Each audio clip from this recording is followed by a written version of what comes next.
Aarav sat at his desk, staring at the pile of student assignments he had to grade. The quiet hum of the ceiling fan filled the empty classroom. Outside, the sun dipped below the skyline, casting an orange glow over Mumbai.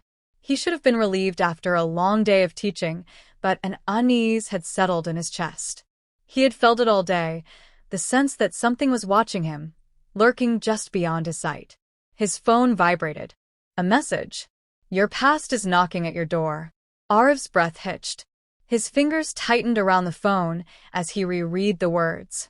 The classroom suddenly felt smaller, the walls pressing in. He forced himself to stay calm, but his heartbeat drummed against his ribs.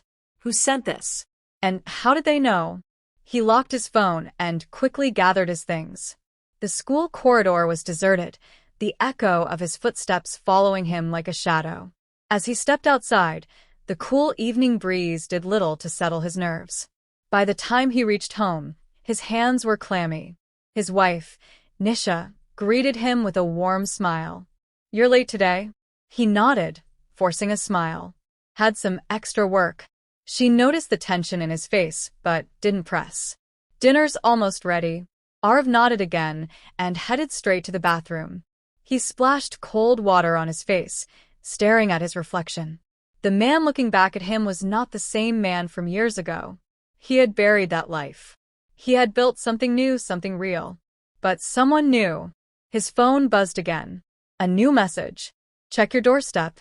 Aarav's pulse roared in his ears. He hesitated, then walked to the front door. The street outside was empty. Just the usual honking of distant traffic, the murmur of life moving on. He looked down. A small, worn-out photograph lay at his feet. He picked it up, and the moment his eyes landed on the image, his blood ran cold. It was an old picture, one he had hoped never to see again. In it, he stood beside a group of men. His former gang. His past wasn't just knocking. It had found him. Aarav gripped the photograph, his fingers trembling.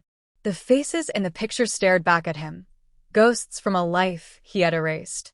His younger self stood in the center, flanked by Vikram and the others. A reminder of the blood-stained roads he once walked. His phone rang. Unknown number. He hesitated before answering. Who is this? A low chuckle. Long time, Aarav. Miss me? Vikram. The voice alone sent a chill through him. Aarav forced himself to sound calm. What do you want? You already know. We have unfinished business. I left that life behind, Aarav said through clenched teeth. Yeah? That's cute. But see, the past doesn't just disappear. It waits. And now, it's your turn to pay up. Aarav swallowed hard. I don't owe you anything. Vikram ignored him. Meet me. The old warehouse. Midnight. Unless you want this picture to reach some very interesting people. The call disconnected. Aarav stood frozen, his mind racing. If Vikram still had this, what else did he have? Evidence? Names? Proof of what happened that night? He stuffed the photograph in his pocket and turned to find Nisha watching him from the hallway. Who is that? She asked softly. No one. The lie came too easily. She frowned. Aarav, what's going on? Nothing. His voice was sharper than he intended. He forced himself to soften. Just work stress. Go to sleep. I'll join you soon. She studied him for a moment before nodding. Okay. Just don't shut me out. As she walked away, guilt twisted in his gut. But how could he tell her? How could he admit that the man she loved was built on a lie? Midnight came too quickly. Aarav found himself outside the warehouse, staring at its rusted metal doors. He could turn back, pretend this never happened. But he knew Vikram wouldn't let him walk away so easily. Taking a deep breath, he pushed the door open and stepped inside. The warehouse smelled of rust and damp concrete. Dim light flickered from a single bulb, casting long shadows across the space. Aarav's footsteps echoed as he moved forward, his pulse steady, but his mind alert. Vikram leaned against an old crate, smirking. He hadn't changed much, same sharp eyes, same air of control. Behind him, two men stood watching, their expressions unreadable. Look at you, Vikram drawled. Mr. Respectable now, huh? Schoolteacher, wife, Nice little life. Aarav kept his voice even. Why am I here? Vikram tapped a folder on the crate. Memories. Police reports. Witness accounts. All the things you thought were buried. Aarav's stomach tightened. What do you want? Vikram chuckled. You back where you belong. I got something big lined up. One job. In, out, clean money. Then we go our separate ways. No. Aarav's response was immediate. I'm done. Vikram's smirk faded. That's cute.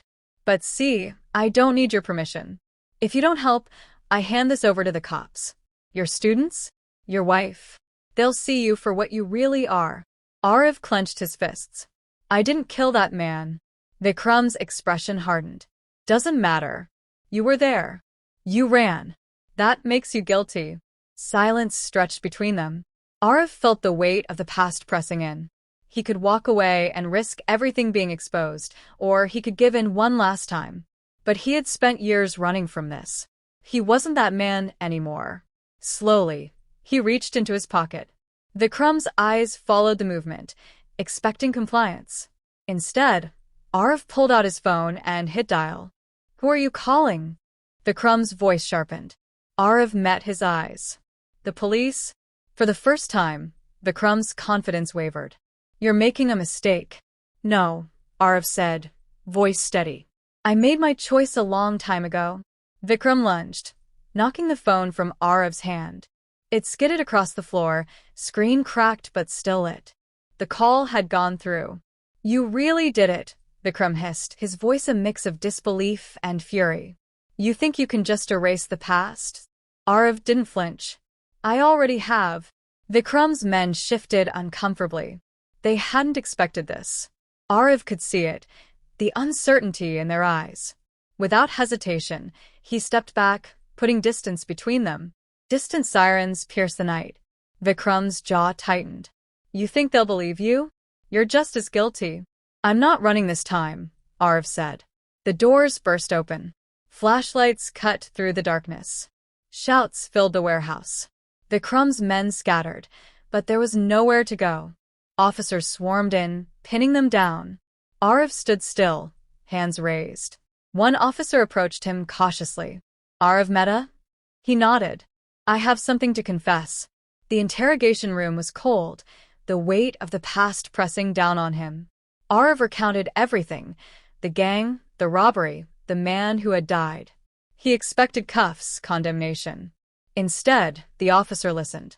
You're not innocent, the officer finally said, but you're not the same man you were either. Charges were filed, but his cooperation worked in his favor. Instead of prison, he was sentenced to community service. It wasn't an escape. It was a reckoning. The news broke. His past was out. His job at the school was gone. Parents whispered. Strangers judged. But Nisha stayed. You could have run, she said one night. But you didn't. I was tired of running, Aarav admitted. Months later, he stood in front of a group of troubled teens at a juvenile center. They watched him with the same defiance he once carried. I made mistakes, he told them. But mistakes don't have to define you. As he stepped outside, a boy called after him. Maybe I can change too. Aarav smiled for the first time in a long time. He had lost a lot, but for the first time, he had truly won.